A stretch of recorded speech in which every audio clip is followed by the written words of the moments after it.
There's a good clump. Well, y'all remember Darrell Merril from earlier this summer. Hi, Darrell. How are you doing? I'm doing just fine, Oh, Sue. great. How are you? Just great. Looks like you're up for processing the seed, sort of the fruits of your labor now. Yes, it's the time of the year that we need to start processing our seeds for next year. Okay. What variety of tomato do you have here? This is the 1884 tomato. It was a tomato that was found on the banks of the Ohio River near Friendly, West Virginia in 1884. This is about a medium size because it's late in the year. Okay. Earlier tomatoes are about twice that size, but it's a very tasty tomato, and I've just cut this open to save the seed. All right. It's found by a fellow by the name of Williamson, and nobody knew the name of the tomato or couldn't identify it, so they just called it the 1884 tomato. All right. It is no longer available commercially. So it's up to you home gardeners to be saving this and keeping the line alive. That's true. Right. So we're going to show the process of how, I've been asked many times how I save my seeds. And normally, if I'm just the average home gardener, which I used to be, and not saving a lot of seeds through seed saver, I just put them on a piece of wax paper, squeeze it out. Squeeze it out and just let it dry on a piece out. of wax paper. Okay. And let it dry for about 3 weeks. Out of sunlight. Don't try to dry them in the oven. 2 rules of thumbs. Keep all seeds out of direct sunlight and don't put them in the oven. Okay.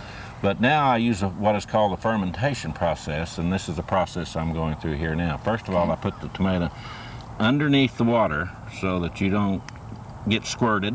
Yeah, you don't get squirted in the eye. I don't get squirted. Everything doesn't get squirted. Right, As you can see, a lot of the seeds will come out along with pulp. And once you get the majority of the seeds, I just take and run my fingers around like that to get the majority of the seeds out along with the pulp, because you need the pulp in the fermentation process. This is Charlie Shaver's, my good friend over in Tulsa's, favorite tomato. Everybody's taste in tomatoes are subjective. This is his answer for every tomato used. This is his favorite tomato. So well, Charlie, I'm sorry, but this one's been sacrificed to a greater cause today.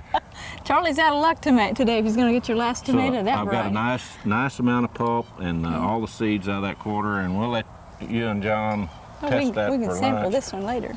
And the next process, after the seeds have pretty well settled out, since we're outside, I'm just going to pour this out on the ground to get the majority of the liquid off. Okay, and those ones that were floating on top are probably not real good seeds anyway, right? Normally the hollow seeds will fall at the top. I want to leave about a half a pint. I want to be sure to have the jar label, which I put it in, and the date, and then I just pour the liquid and the seeds in the jar. Okay. And I'm a maniac about getting all the seeds, so if there's a few seeds left, I just put a little more water in, and there's the seeds. All right. That takes care of that. I want to add a little bit more water because, no, thank you, Sue. Normally he does this at a kitchen sink, and you probably would too, and that'd be handier. So it's about half full. Yeah. And we set that, I just set it on my kitchen sink. Okay. Without a lid on, right? Without a lid on it, just like that. Okay. Out of sunlight for about 5 to 6 days. Okay. And this one was processed about 5 days ago, just like that. This is the Aunt Jenny's Purple, which you cut open on the air a few weeks ago. Okay.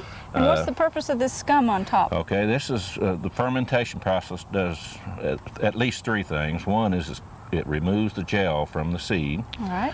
And 2, the acids created by the fermentation process will kill the pathogens that causes viruses. Okay. And number 3, the fungus will kill the virus pathogens. So it makes very clean seed then. Yeah, very clean and relatively disease-free seeds.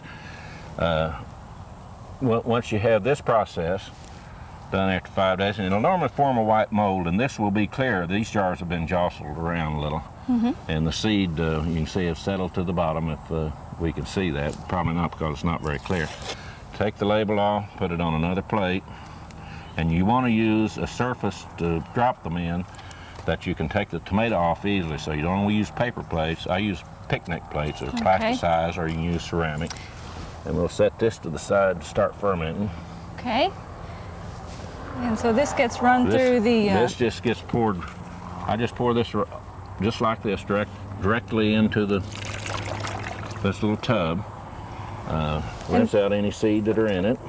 It's going to have a little odor to it, but that's okay, right? Well, I believe you were at my place the other day, and there were about 15 to 20 at peak fermentation process, and there wasn't a whole lot of smell. And after that sets for I normally let it set for about 15 seconds, and all the good seed will fall to the bottom. Okay. And the bad seed will rise to the top of the pulp. And I just pour that out. And the first go around, the first pour out, you will get nearly all the pulp, and you'll have a considerable amount of good seed left. Normally I rinse this about 3 times with water so that I can pour off all the pulp, and I normally let it settle a little bit longer to let the seeds drop, and then I pour it right through my sieve. It's normally a little cleaner than that. Then I just pop it right on the plate to dry. Okay. Now, if I'd rinsed it a couple more times, you would see no fibers in there at all. It'd just be pure, clean seeds. All right. But you want to spread that out a little bit so it'll dry. And after about a 2-day period of time, you'll have some of them will stay clumped together, and you want to take your hands to be dry and clean, and you want to separate those seeds. That will allow them to dry more thoroughly. And it's preferable to have them in an air-conditioned room in the house, out of the way. And again, don't put them in sunlight. Okay. And after you go through that process, after about 3 weeks, I leave them in the plate about 3 weeks. And then I just pour them in a little baggie, and be sure the baggie is labeled. This happens to be a hillbilly variety, which I got the seeds from a lady in Collinsville. This is a Mule Team variety that's just been processed, that is not commercially available. It's a large red tomato that very thin skin, and it's become one of my favorites this year. Okay. And this one is exceptionally tasty. Those are both new to me this year. And how long will those seed keep for you, Darrell? Well, I've been using these baggies now for, this is the 4th season, and I've planted seeds from my originals 4 years ago that still come up. They're not airtight, and most authorities would say that you need to store your seeds in an airtight container, and there are vials available that are airtight. But if you want to keep them for longer periods, that you probably should store them in an airtight vial. And you can freeze them. If you freeze them, they'll last up to 10 years. Great. Be viable. Okay, well, this is a pretty detailed process. We want to remind you all that we always send to each county agent in Oklahoma detailed notes of processes that we show on Oklahoma Gardening. And Darrell will write this up as real detailed notes for folks, and you can contact your county extension office and have details on how to do the fermentation process. But this looks like really the best way to save tomato seed. And we want to mention that over here we have a display of different heirloom varieties of seed that Darrell has brought today. And this all came about through the efforts of the Seed Savers Exchange, which is a group of people who voluntarily began saving some of these regionally adapted, unusual seed varieties about 21 years ago. Now it's an organization with over 1,000 members. And if you'd like to learn more about the Seed Savers Exchange and the work that they do, you can write to them. We'll give you that address in a moment. If you become a member, you get what Darrell calls the world's greatest seed catalog. And this has in it over 10,000 varieties of all kinds of vegetable seed. You can write to individuals like Darrell and other gardeners all throughout the U.S. and Canada and other foreign countries and order small samples of seed for them, and then begin saving that seed in your own backyard. Through the Seed Savers, you can even order books that tell you exactly how to save seed from all kinds of vegetables. It tells you the whole process.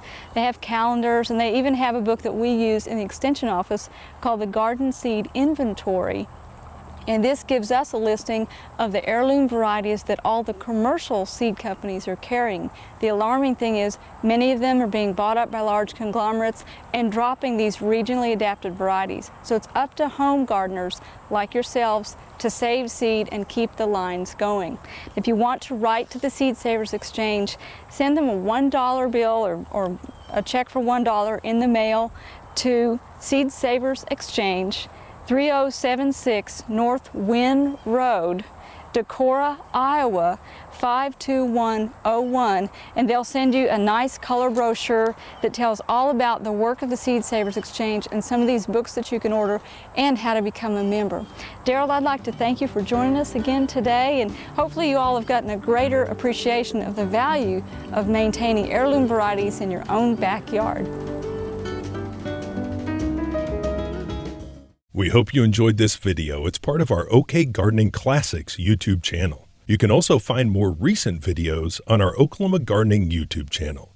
And join us on social media for great gardening tips, photos, and discussion.